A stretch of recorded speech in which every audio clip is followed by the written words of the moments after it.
Dear IFM, God gives His toughest battles to His strongest soldiers. Yan ang parati kong iniisip sa tuwing nagkakaroon ako ng mga matinding problema. Na hindi ako bibigyan ni Lord ng problema na alam niyang hindi ko kakayanin. Pero minsan, hindi natin maiwasan na mababawasan ang pagtitiwala natin sa Kanya. Napapatanong ng, bakit? Bakit ako? Hanggang sa yung iba, dumarating na sa puntong sumusuko na lang. At syempre, isa na ako sa kanila. Tawagin niyo na lang ako sa pangalang Eva, isang cancer survivor. Na-diagnose ako before ng ovarian cancer stage 2. Halos gumuho ang mundo ko nung nalaman ko ang sakit ko. Ang unang pumasok sa isip ko, mamamatay na ako. Pero buti na lang hindi ako sinukuan ng mga taong nasa paligid ko. Sila ang dahilan kung bakit pagkatapos ng 2 taon, nagawan kong talunin ang cancer ko.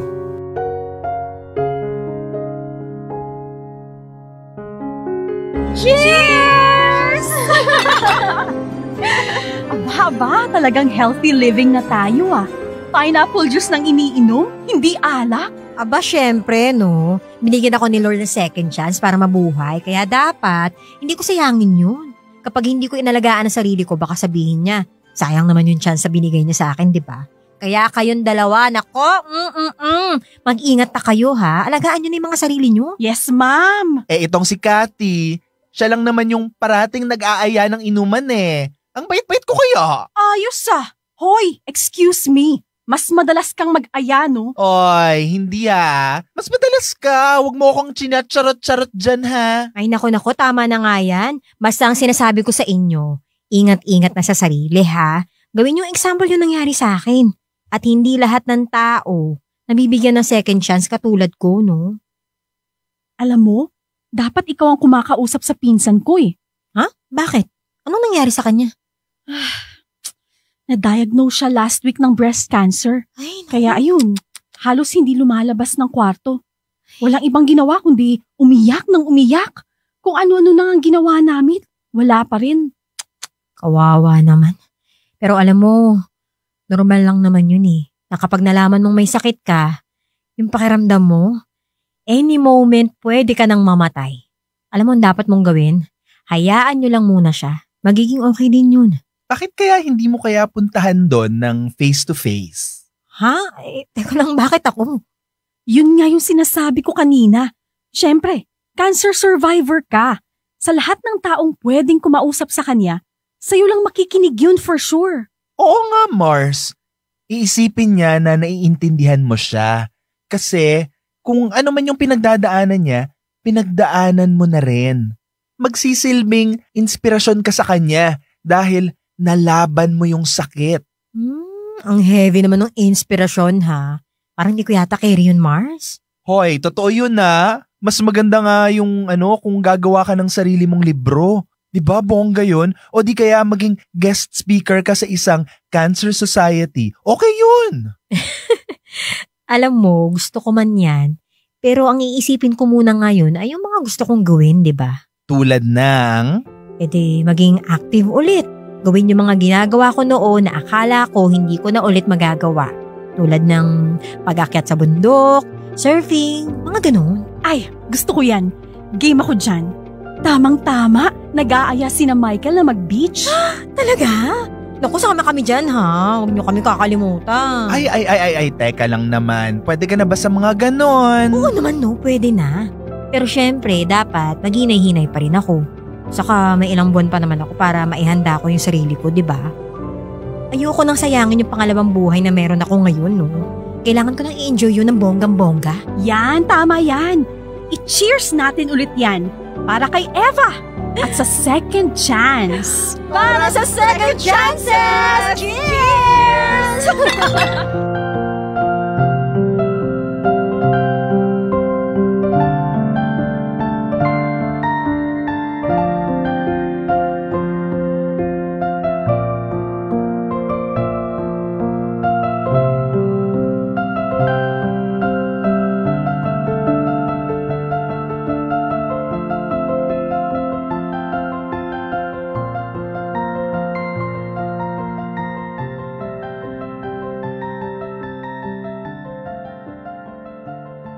Good morning, Mama! Good morning, anak. Ang ganda naman talaga ng gising mo ngayon. Oo nga po eh. Hindi ko rin alam kung bakit. Pero alam niyo yung feeling na parang first time kong magising ng ganito kagaan yung pakiramdam ko. Mabuti naman kung ganon. Ay, oo nga pala anak, mag-grocery ako mamaya. Baka may papabili ka para mailista ko na. Hindi na po, Ma. Sasamahan ko na lang po kayo para naman may katulong ka sa pamimili, di ba? Ay, naku, hindi na. Baka mamaya kung ano na namang... Ay, oo nga pala. Magaling na nga pala yung anak ko. Ano? Correct.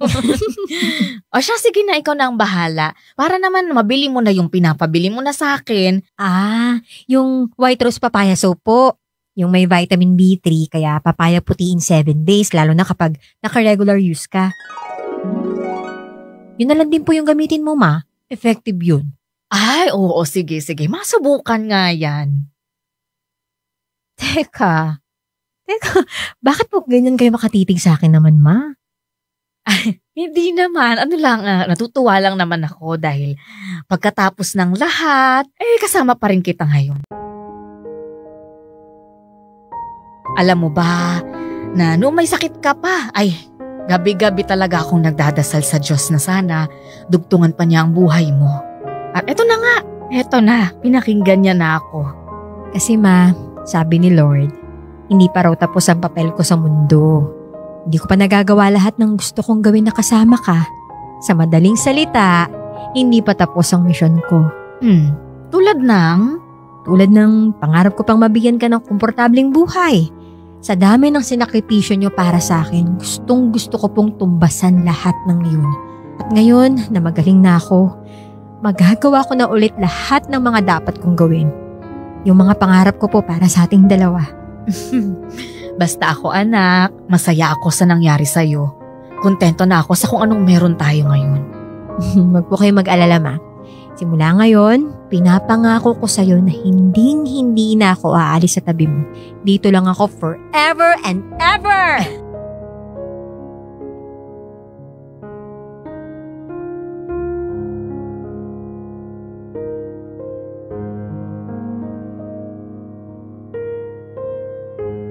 Wala akong sinayang na kahit isang araw sa pangalawang pagkakataon ko sa buhay. Lahat ng gusto ko, ginawa ko. Pinili kong magkaroon ng healthy lifestyle at maging masaya dahil naranasan ko na yung pakiramdam na parang last day mo na sa mundo. Kaya yon, sinulit ko ang mga oras para may paramdam sa mga taong mahal ko ang pagmamahal ko sa kanila.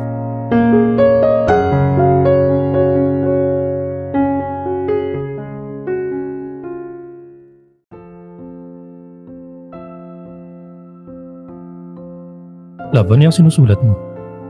Ito? Mga gusto kong gawin ngayong cancer-free na ako.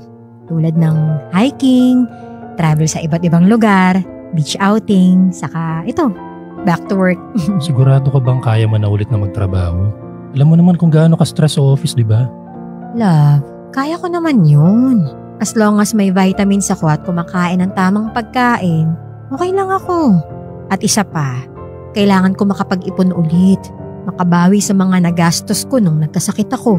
At syempre, marami pa akong gustong gawin at puntahan. At hindi ko magagawa yun kapag wala akong pera, di ba? Hindi ako na ang bahala. Sa tingin mo ba papayag ako dyan? Syempre hindi. Kilala mo ako. Strong, independent woman ako, no? Sa bagay. Sige, ikaw ang bahala. Kung yan talaga ang gusto mo, bakit naman hindi? Ay, nga pala. Alam mo, ang weird kahapon ni Mama. Bakit? Kung ano-anong mga pinagsasabi. Tapos, sinabi ba naman niya na gusto niya na raw magkaapo? Madali lang yun. Gusto mo, umpisa na natin ngayon. Ano, tara? Baliw ka talaga. Ayoko nang ganun. Gusto ko syempre magpapakasal muna tayo bago tayo magka-baby, no? Yun lang pala eh. Hindi na rin naman tayo mga minor. Okay na yun. Pwede na tayo magpakasal ngayon. Parang timang to. Ano nga akala mo sa akin, papayag agad sa kasal? Aba, dapat mag-propose ka muna, no? Nung nag-propose ako sa'yo, tinanggihan mo ako eh. Syempre iba naman yun. Mali ko ba nagagaling ako, di ba? Kung alam ko lang, edi sana, kasal na tayo ngayon. Ibig mong sabihin, Kapag nag-propose ako sa'yo ngayon, hindi mo na ako tatanggihan. Syempre secret yung sagot. Kapag sinabi ko, hindi ka na nag-effort na mag-propose ulit. Di ba? Okay. Mas maganda siguro kung magkaalaman na tayo ngayon din mismo. Ha? Sandali lang ha. May kukunin lang ako sa bulsa ko. Ayan. Love? Anong laman yan? Char. Syempre alam ko kung anong laman yan, no? Hindi nyo nakita ko nung una eh. Mabuti naman at naalala mo. So, ibig sabihin, alam mo na kung anong gagawin ko ngayon. Pero syempre, kailangan pa rin akong sabihin, di ba? Oo naman. Okay, game. Una sa lahat, mahal na mahal kita. Kahit lumipas ang 2 taon, hindi nagbago yun. Ikaw pa rin ang gusto kong makasama sa bawat araw ng buhay ko. Ngayon nagkaroon ka ng second chance sa buhay, baka pwede namang ako naman ang bigyan mo ng second chance na ayain kang pakasalan. Baka pwedeng yes na yung sagot mo sa akin ngayon. Pero tulad ng parati kong sinasabi, desisyon mo pa rin yan. Sigurado ka ba talaga dyan sa gusto mo? Baka naman umasa ako sa mga pangako mo tapos sa bandang huli, hindi mo rin pala kayang to pa rin lahat ng yun. Nangangako ako na alagaan at mamahalin kita habang buhay. Sige na, pakasalan mo na ako. Pangalawang proposal ko na to sa'yo. Baka naman. Ha? Nagmamakaawa ka. Oo, ganun ko kagusto na makasama ka. So, ano na ang sagot mo? Yes o yes? Teka, parang wala naman pinagkaiba yun ah. Ay naku, akin na nga yung kamay mo. O ayan, nakasuot na yung singsing sa daliri mo. Hoy, ang daya mo ah. Hindi pa nga ako sumasagot ng oo eh. Bakit? Noon na naman ba yung sagot mo? Well, sorry ka na lang. Nakasuot na yung singsing. So wala kang choice kung hindi magpakasal na sa akin. Bawal lang ho ba rin yan? Ikaw talaga, sigurista ka rin no? Pero sige na nga. Sige na, nagmamakaawa ka na eh. Hindi naman ako ganun kasama para hindi maawa, di ba? Di tuloy na to? Oo naman, tuloy na natin to no? Go, go, go. Baka mamaya maagaw ka pa ng iba sa akin kapag nag-inarte pa ako, di ba? Kaya, it's a yes for me. Ay, sa wakas, nag-yes din. Kala ko hindi ka na naman eh. Lahat naman ng bagay, may perfect timing, di ba? At ito na yun. Ito na yung second chance natin dalawa. At tulad ko, gusto kong huwag nating sayangin to. Pahalagahan na natin to.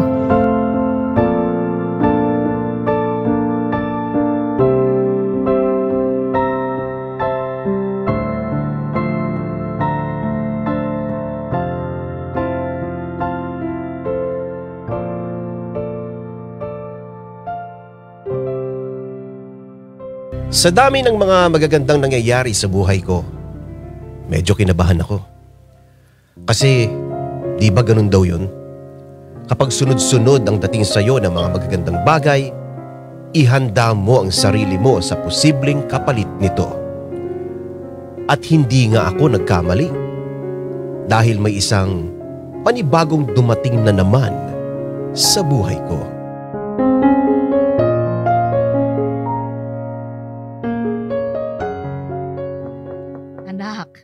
Buksan mo naman tong pinto, kausapin mo ako. Hayaan nyo na lang ako dito, ma. Ay, pero buong araw ka nang hindi lumalabas. Ayos nga lang sabi ako eh. Love, lumabas ka na dyan.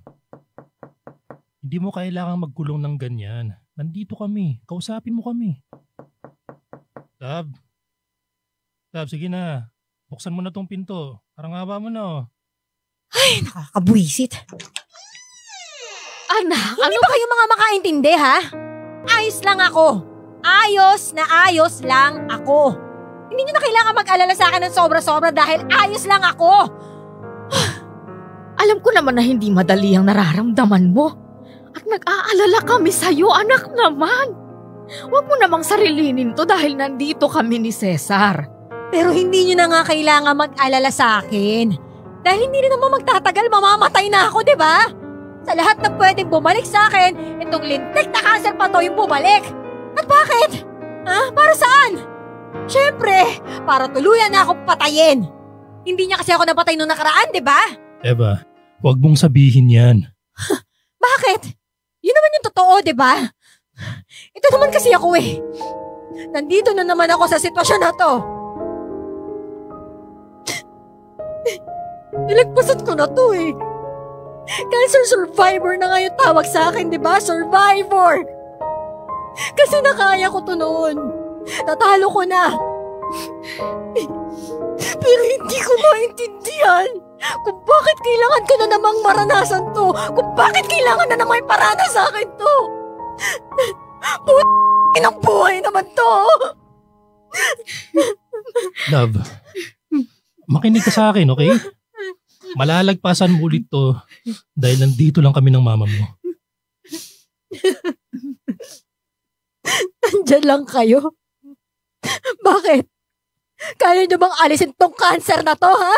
Kaya niyo bang alisin sa akin tong cancer na to? Hindi naman, di ba? Kaya wag niyo akong uutuin dyan sa mga linya na yan na para ako isang bata. Anak, naiintindihan ka namin. Naiintindihan ni Mama yung nararamdaman mo. Pero isipin mo na lang na baka may rason kung bakit nangyayari to. Na baka may ibang plano ang Diyos para sa'yo, anak. Diyos? Diyos? Walang Diyos, Ma. Dahil kung meron, bakit ganitong buhay ang binibigay niya sa akin? Di ba sabi mo lahat tayo mahal niya? Ha? Sabi mo mahal niya tayo? May mahal bang sinasaktan? Pinapahirapan at pinapaasa? Ha? Huwag ka namang magsalita ng ganyan, Eva. Bakit totoo naman eh? Pinapaasa ako ng tinatawag mong Diyos na yan. Nagmagaling na ako. Na may pangalawang pagkakataon. Na umayos yung buhay ko. Na mag-enjoy. Na ituloy yung buhay. Pero nung nakikita niyang masaya na ako, ano ginawa niya? Binawi niya na ng basta-basta. Binalik niya yung cancer ko. Bakit? Ha? Kasi sakim niyang Diyos niyo. Sakim siya! Eva, galit ka lang kaya nasasabi mo yung mga bagay na yan. Pero kilala kita. Hindi ka ganyang magsalita. Hindi. Ito yung totoong nararamdaman ko. Galit ako sa mundo. Galit ako sa Diyos. Galit ako dyan sa Diyos niyo.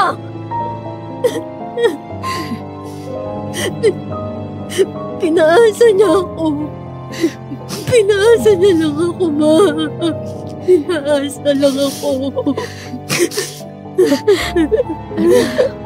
Halika na. Nandito lang si Mama. Anak, nandito lang ako.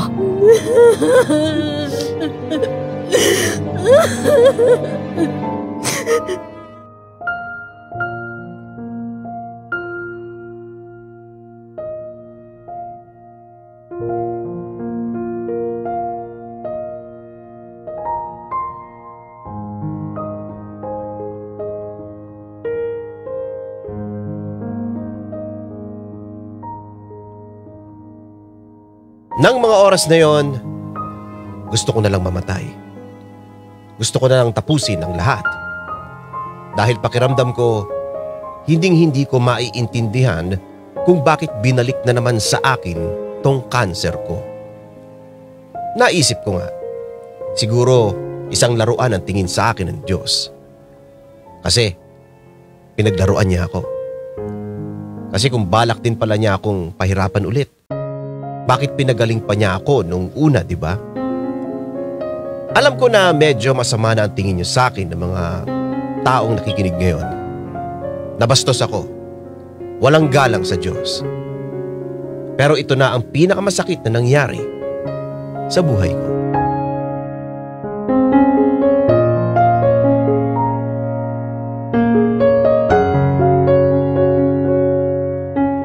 Tulad nung una, sumailalim na naman ako sa iba't ibang treatment para gumaling. Pero hindi na ako tulad ng dati na puno ng pag-asa. Nang mga oras na yon, wala akong ganas sa lahat ng bagay. Na para bang hinihintay ko na lang na mamatay ako.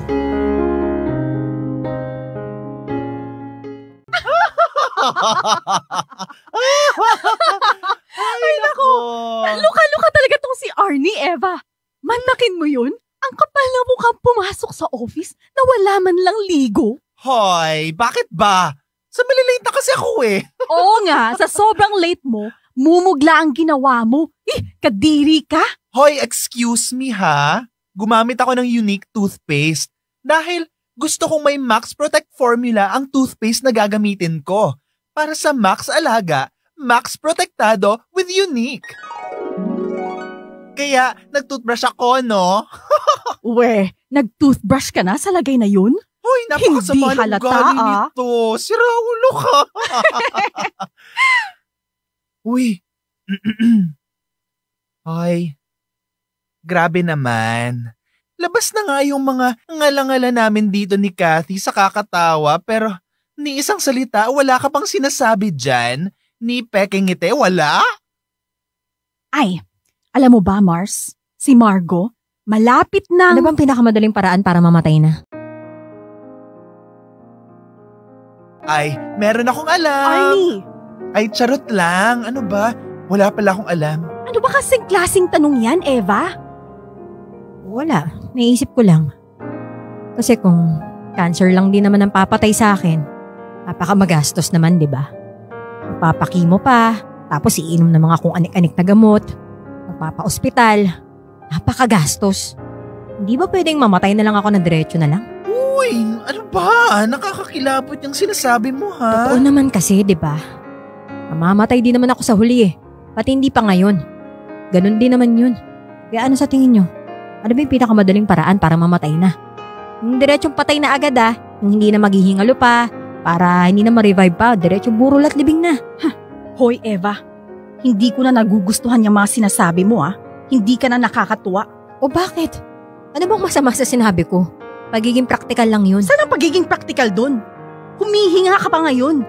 Pero gusto mo na agad mamatay? Kailan ka pa naging mahina, Eva? Kailan ka pa sumuko sa mga problemang dumarating sa buhay mo? Alam mo, Kathy, ang galing mong magsalita ng mga ganyan kasi wala ka naman sa lugar ko. Hindi mo nga alam kung ano yung nararamdaman ko eh. Parati naman kasing ganyan yung mga sinasabi mo eh. Wala kaming alam sa pinagdadaanan mo. Totoo naman, di ba? Mga Mars, tama na yan. Please lang. Hindi. Totoo naman kasi eh. Kapag naranasan mo maging cancer survivor tapos biglang bumalik na naman yung lintik na sakit mo, sige, hahayaan kitang pagsalitaan ako ng ganyan kapag naranasan mo na yon. Pero hanggat wala ka sa kinatatayuan ko, wala kang karapatan na sabihan ako ng mga ganyang salita. Dahil hindi mo alam kung paano maging malakas sa pinakamahinang parte ng buhay mo. Kasi wala ka namang alam eh. Wala kayong alam.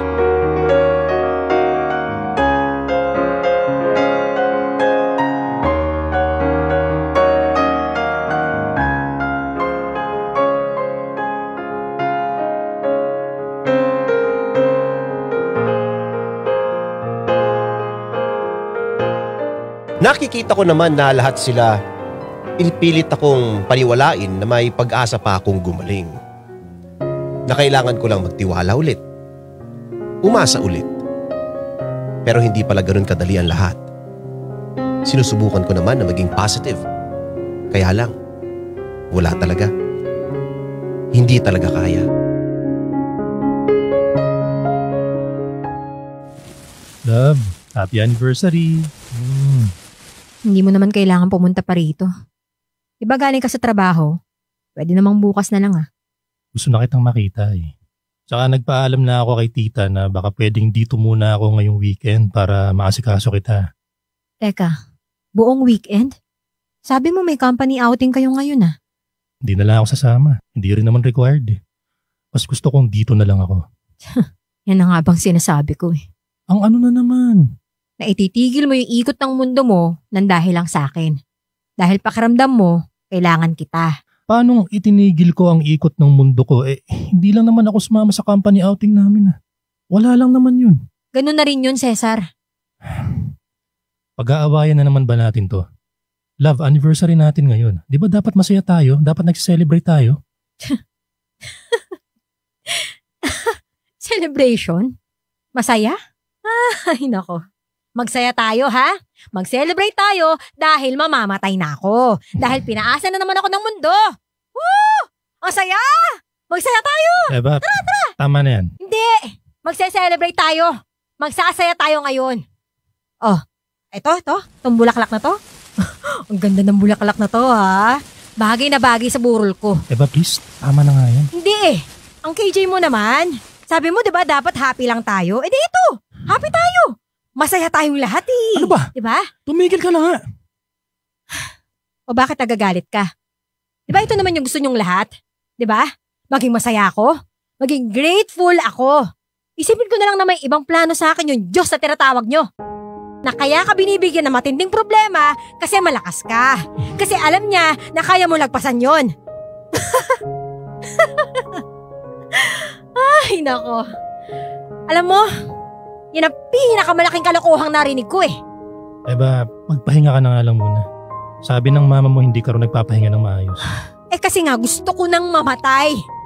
Pinapadali at pinapabilis ko na yung proseso, yung lahat ng to. Kaya pwede ba? Hayaan nyo na lang ako. Bakit pa gustong gusto mo nang mamatay? Ha?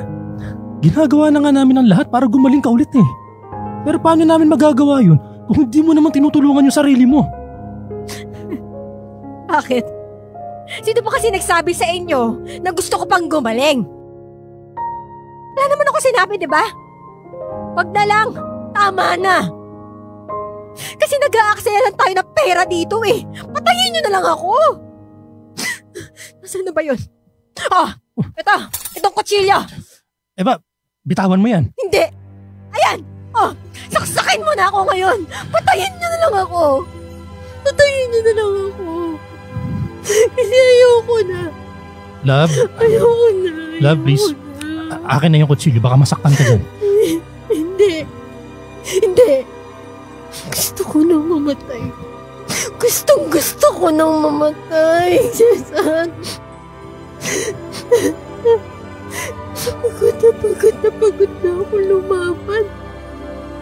Pagod na yung utak ko, yung katawan ko, yung puso ko. Kaya parang awa mo na, tulungan mo na lang ako tapusin to. Tapusin na natin to.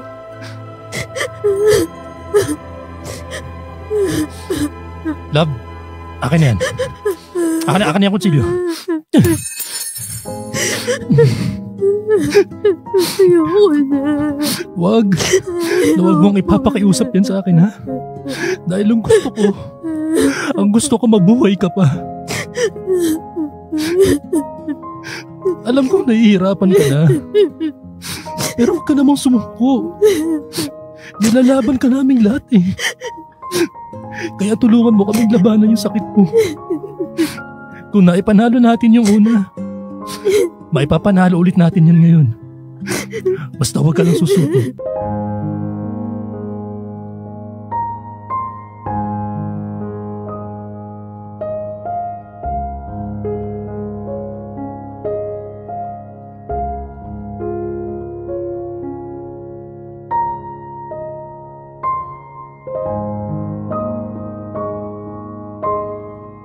Gabi-gabi, wala akong ibang ginawa kundi ang umiyak. Tanungin ng Diyos kung ano ba talaga ang plano niya sa buhay ko. Kung bakit ganito ang nangyayari sa akin. Bakit ako na naman ulit? Pero kahit anong tanong ang gawin ko, wala akong mahanap na sagot. Kaya humingi na lang ako ng sign sa kanya kung aasa pa ba akong gagaling ako. O mas magandang isuko ko na lang ang laban.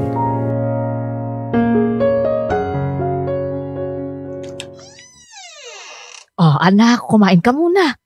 Halika na. Si Cesar pala dumaan dito kaso umalis lang ulit kasi bibili lang daw ng mga kulang mong gamot. Binigyan ko na nga ng pera pero hindi naman niya tinanggap. Sabi niya siya na lang daw ang bibili. Naku, ibang klase talaga yung mapapangasawa mo. napaka-maaasahan sa lahat ng bagay. Anak, gusto mo bang lumabas muna?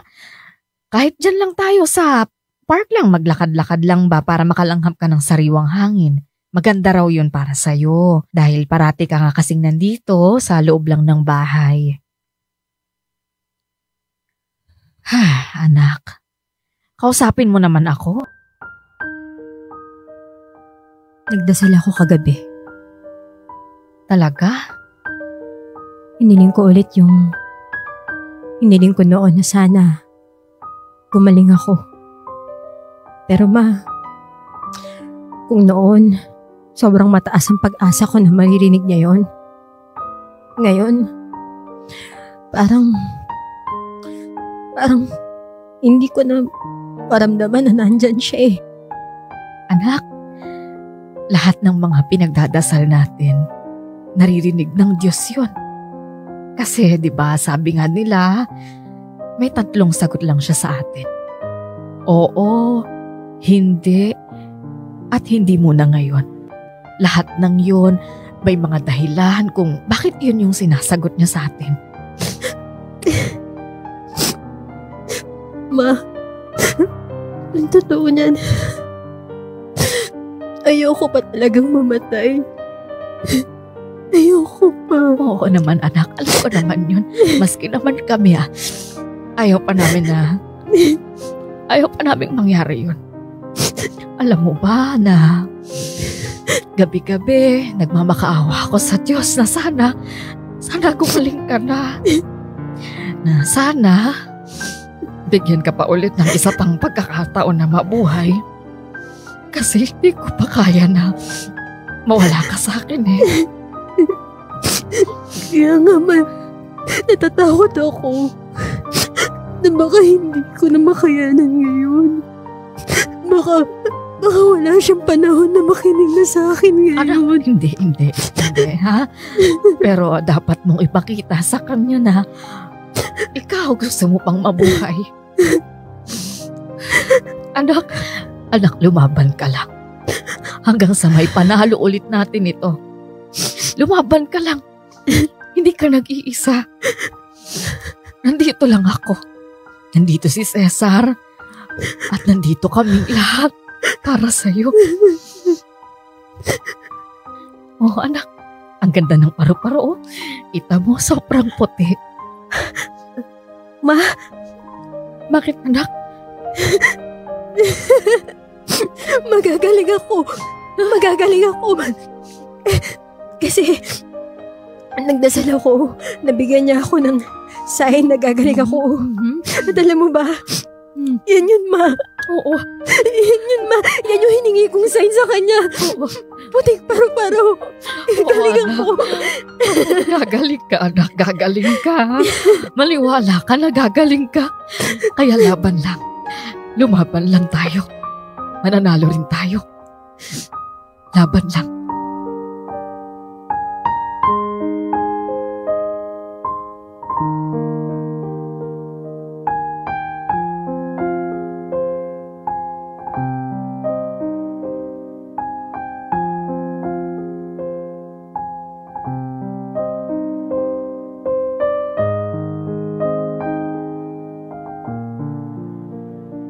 Sa bandang huli, pinili ko pa rin magtiwala sa Diyos. Pinili kong umasa na hinding-hindi niya ako pababayaan. Nasa kabila ng lahat, inisip ko na lang na may dahilan siya kung bakit binigay niya ito sa akin. Dahil wala naman tayong naintindihan sa mundo, di ba? Kasi kung alam nating lahat, paano pa natin malalaman na kailangan natin si Lord? Hanggang ngayon, lumalaban pa rin ako sa sakit na to. Hindi ko alam kung mananalo ba ako sa laban na to o hindi. Pero ang mahalaga, kahit mahirap, kahit parang ang layo ko pa sa finish line, tatakbo lang ako ng tatakbo. Lalaban hanggat may kaya pang ilaban. Dito ko natatapusin ang sulat kong ito. Sana may natutunan kayong aral o sana rin nakapagbigay ako ng inspirasyon sa lahat ng mga nakikinig ngayon. lalong-lalo na sa mga taong kaparehas ko na sitwasyon. Walang sukuan mga idol. Lalaban lang tayo ng lalaban. Lubos na nagpapasalamat. Eva.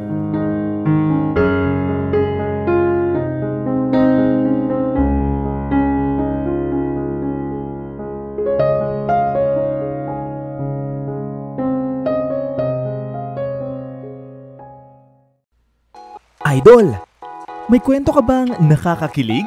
O di kaya naman may kurot sa puso? Pampagood vibes. O baka naman gusto mo lang makapagbigay ng inspirasyon? Halika! Pwedeng-pwede kang magpadala ng kwento ng buhay mo sa amin. Magpadala lang ng sulat sa email dearifmstories@gmail.com o di kaya naman mag-PM sa official Facebook page namin. Hanapin lang ang Dear IFM at kami nang bahala sa'yo. Malay mo, kwento mo na pala ang susunod na mapapakinggan. Ano pang hinihintay mo? Ikwento mo na yan dito sa amin sa Dear IFM, kung saan una ang kwento mo.